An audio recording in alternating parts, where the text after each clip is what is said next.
Hi, everyone. Welcome to the Rose Show. How are you? Today, we're going to be talking about summer. So excited. Happy summer, everyone. It is finally here. I swear, I think that this winter had to be the longest winter of my life. Seriously. And you know what? The weather wasn't even really that bad. It was just really, really long. So I'm really happy summer's here. Looking forward to some awesome times. I have the most amazing neighbors and family, and looking forward to making great memories. So I wanted to talk about a few things with summer fun and things to also be careful for, as I have had experiences through my life, and I just wanted to get everybody um, to become more aware about it. So, first things first, I pulled up some fun facts about summer. The first modern Olympic Games were held in the summer of 1896. Yes. Usually, the first day of summer, everybody thinks it falls on a certain. Well, wait, before I go any further, I wore my favorite summer shirt. This thing has to be, oh God, at least 40 years old. Yeah, I love it. I will not get rid of it. It is a staple in my closet. It has its definitely has its time. There's holes everywhere, pins everywhere. But I love it. I love it. I love it. I love it. So anyway, everybody thinks summer falls on June 21st. In actuality, it falls anywhere between June 20th and June 22nd. Yeah, they say that it's called the summer solstice, and the day varies due to the Earth's rotation. Yeah, could you believe that? Um, Not exactly reflecting our calendar year. It depends. The last set day of summer, though, is September 20th. I am a summer baby. Happy to say that. Probably why I love the summer so much. Watermelon. Watermelon is one of the summer's best treats. I love watermelon. Some fun facts about watermelon. Number one, they say that it's really good in helping boost your immune system. It has vitamin A, B6, vitamin C. Um, they used to use, it's funny, they used to use watermelon back in the day as a canteen to keep water. Yeah, early explorers used watermelons. Unbelievable, right? Um, it takes about 90 days to grow a watermelon. 90 days. I wish I could grow a watermelon. I swear I could eat the whole thing. My dad always says that one day he's going to sit down and try to eat the whole watermelon. I'm waiting to see that happen between him and my nephew Enzo. They're going to have a competition one day and see who could do it. Um, but there's some really good treats. Watermelon with arugula, feta cheese. It's delicious. Watermelon ice. God, I love the watermelon ice. Marino's watermelon ice.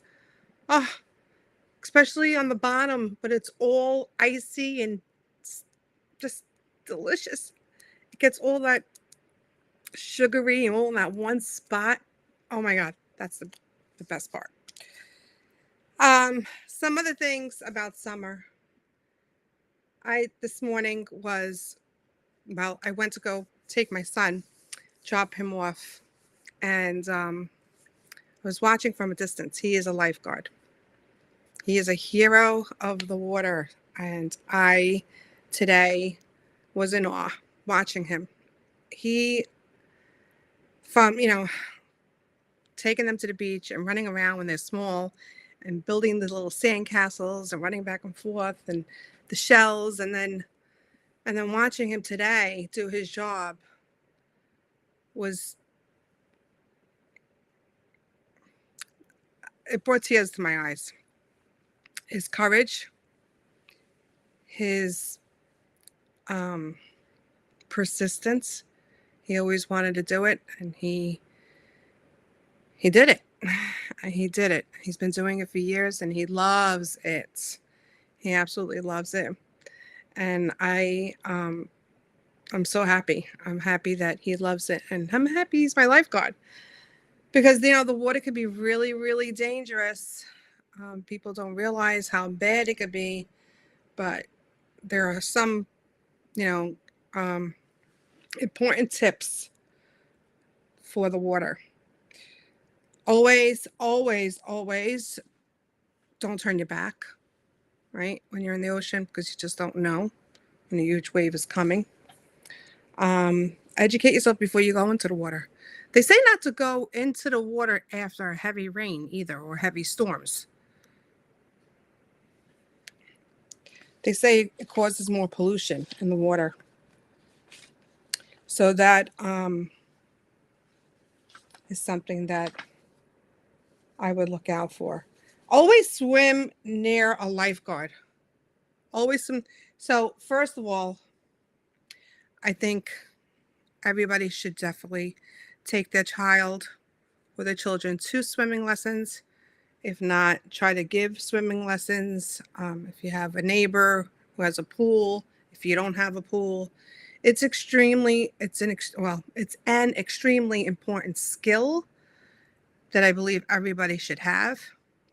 My dad tried to teach us, and we would be in the pool and he would tell us what to do, but we never did it.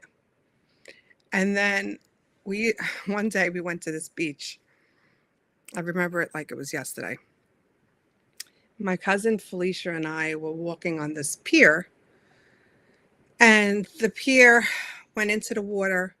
The pier had a lot of seaweed and stuff on it, but we wanted to walk it. So we walked it, and we got all the way to the end of the pier, which was into the water. And then I slipped, and I ended up in the water. And I'm like, oh my God, putting my hands up. Now, my dad, my mom, everybody, they're all on the beach and they're watching me.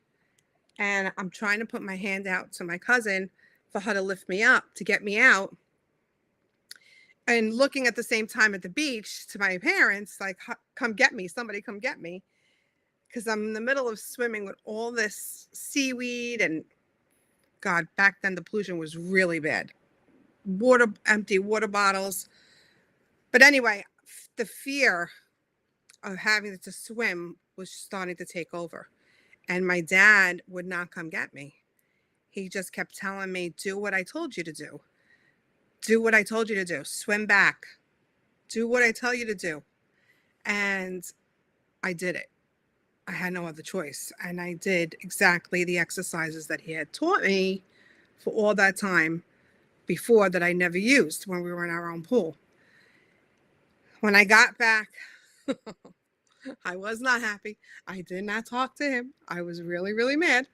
But very thankful as time passed, because it got me through my fear of swimming.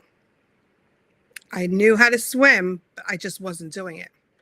And so when I taught my kids, they had that same fear, right? I put them in the water and I would teach them what to do. And I had somebody come over and teach them certain things, but they still were afraid. Well, one of my things that I did was I had put these floaties on their arms. And then every day I would just let out a little air every day, so that it would build up their muscles in their arms more and more, until we got to the point where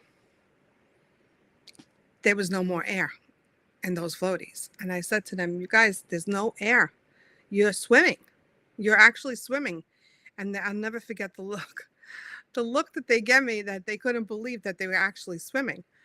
And so, yeah, I love those little arm floats. They're great. I think they're a great way to help.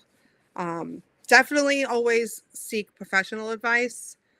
on, instructors, swimming instructors, but that was one of my ways that I taught them.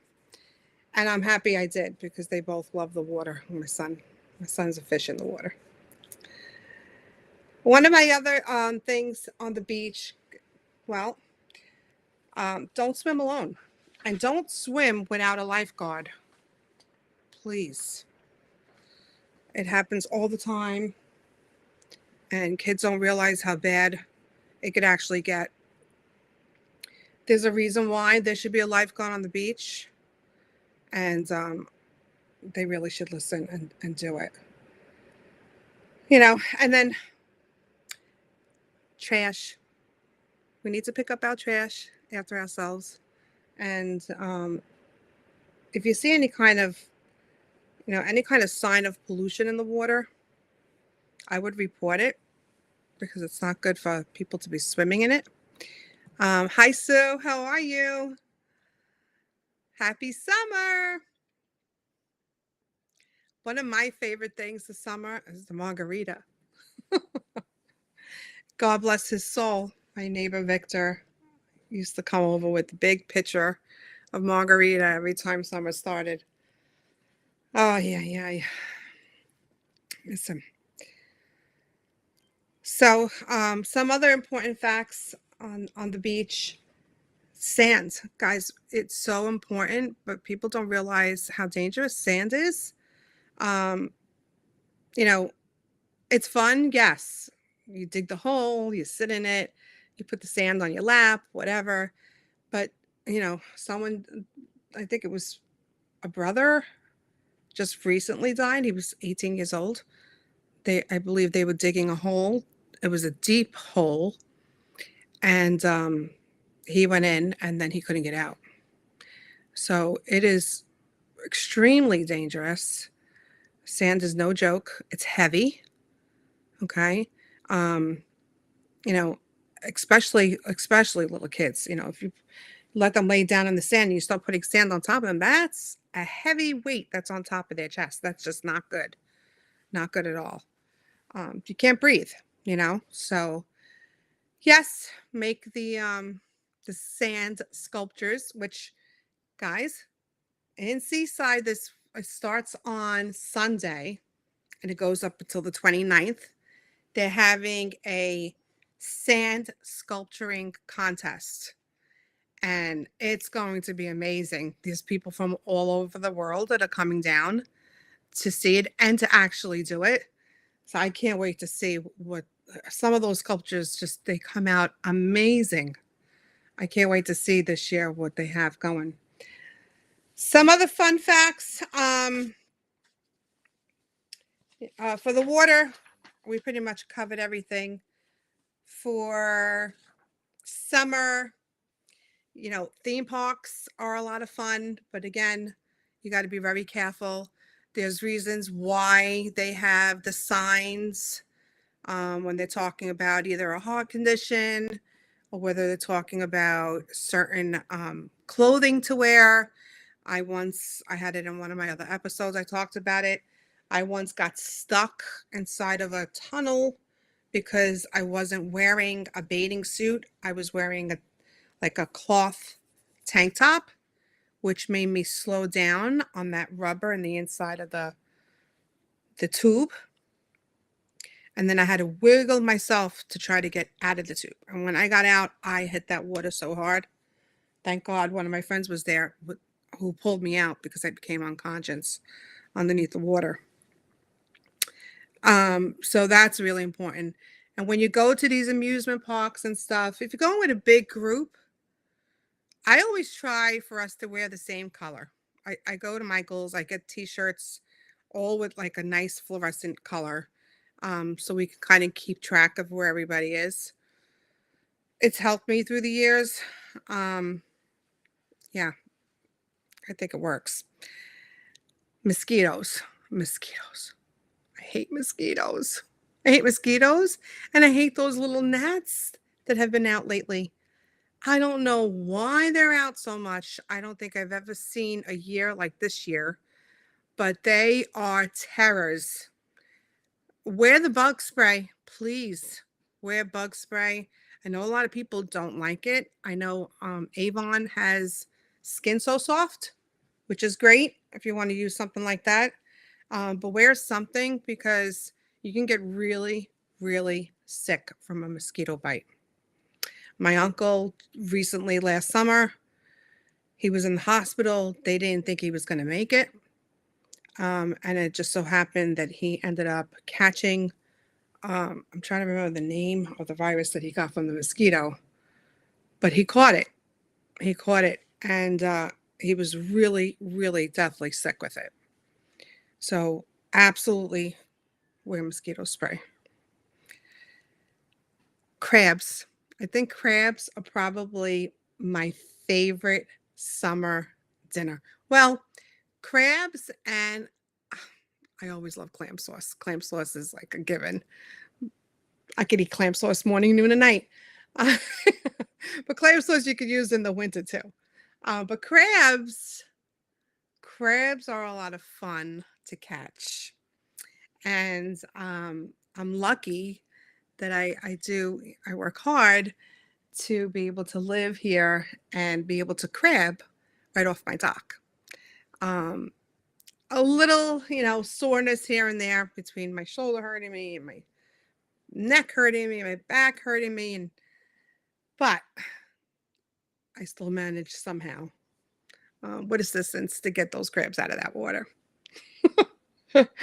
um, Usually they start at around June. We start to catch them. I always try in May, but we really don't catch them in May. But June they start coming out, and it's so much fun. So we either throw the bunker in the water in the trap and catch them that way, where they just go in on their own. Or what I do is I put a piece of chicken on a string, and you actually could feel the crab tugging when they're on that chicken. And then I slowly pull them up, and then we scoop them up. And so I make this delicious crab sauce. And I never knew how to make a crab sauce. I didn't learn how to make a crab sauce until I moved here. Um, and then just trial and error, just kept adding certain ingredients until it came out to perfection. And everybody loves my crab sauce. So it's one of my highlights of the summer because I love making everybody happy.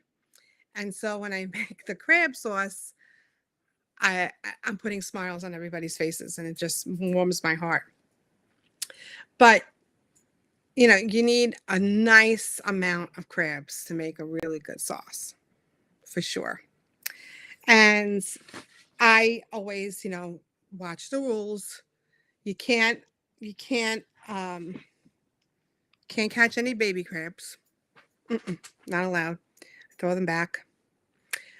Females, you can keep them after a certain size, but I throw them back. I don't want to keep any females. So the males I keep. They got to be a nice size.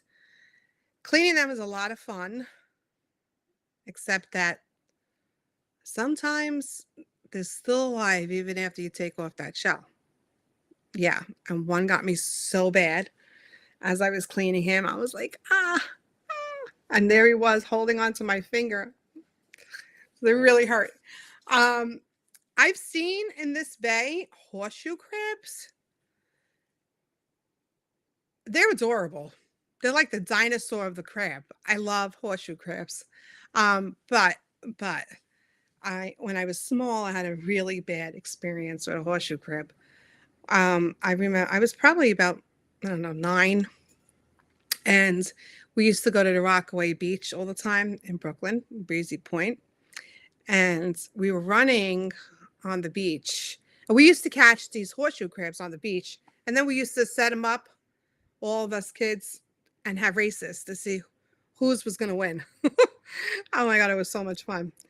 But so I wasn't careful. And as we were running around, I actually stepped on one of their tails.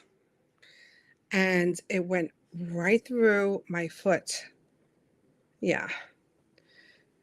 Oh, the pain was so So bad.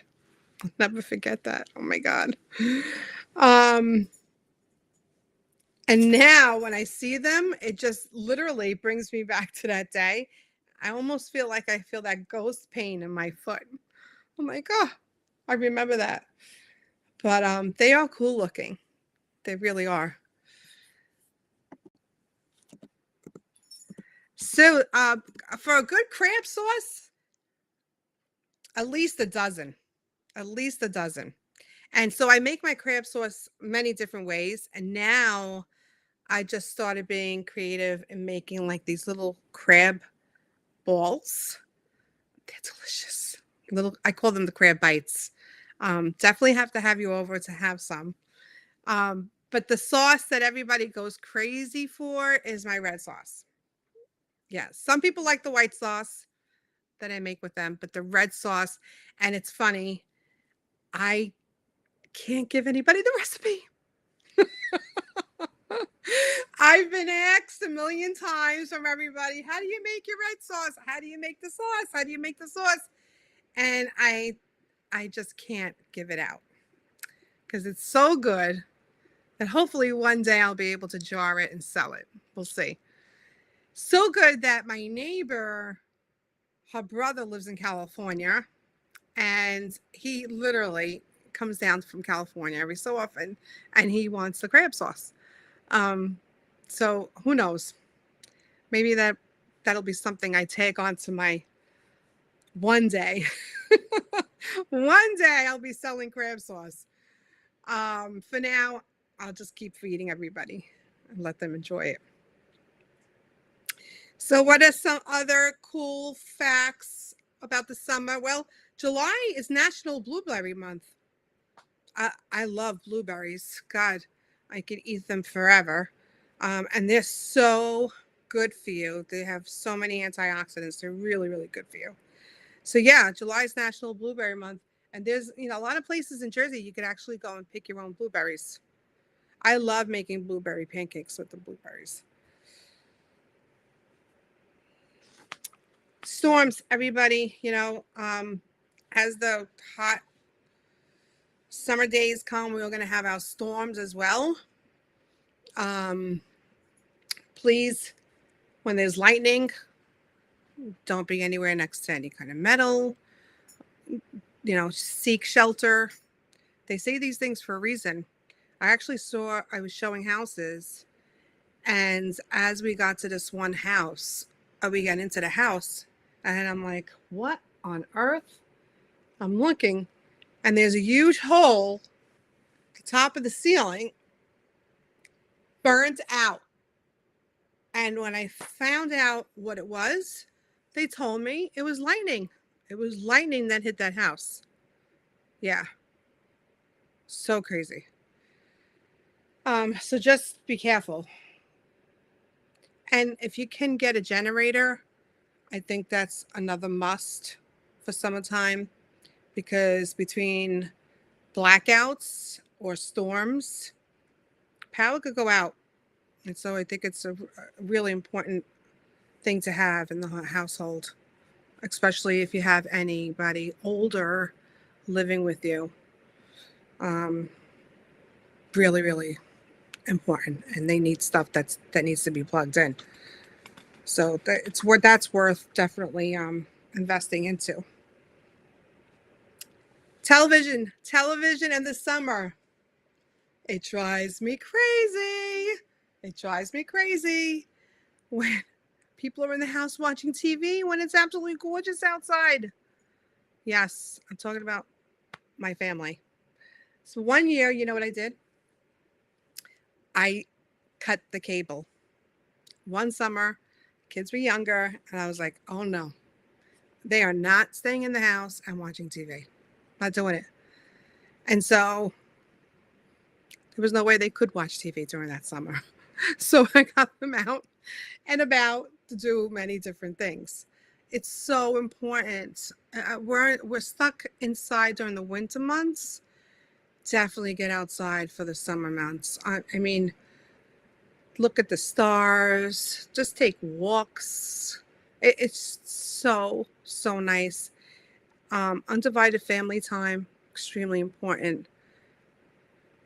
Kids need to be up and about during the summer, not in front of the TV. I definitely would recommend somehow not making them be stuck in front of the TV. Did you know that there used to be a time when they would do reruns of the shows during the summer months? Yeah. Yep. They didn't want to work in the summer. And guess what? August was named after Julius Caesar's nephew. Yeah. He had received the title of Augustus, which means reverend. Pretty cool. Ice Pops were invented in 1905 by an 11-year-old boy. How smart was he? Yeah, I love Ice Pops. God, I could eat them. I could eat the entire thing, the entire box. My mom told me when she was pregnant with me, she watched the moon. I think it was the first landing of the moon that July of 1969. And she said she ate a whole box of Ice Pops when she was pregnant with me. I wonder why I love Ice Pops. So they're delicious. Yeah. So there's so many things to do during the summer. And I'm hoping you all going to have an absolute wonderful summer. Stay safe. Stay healthy. COVID's still going around, so we have to stay healthy. Keep your distance. Don't share stuff. Try your hardest, right? And have fun. Have fun. What do you know? It's time to go. Looking forward to seeing you guys next Friday at 4 o'clock. Thanks so much for your time, and I will see you soon. Happy summer.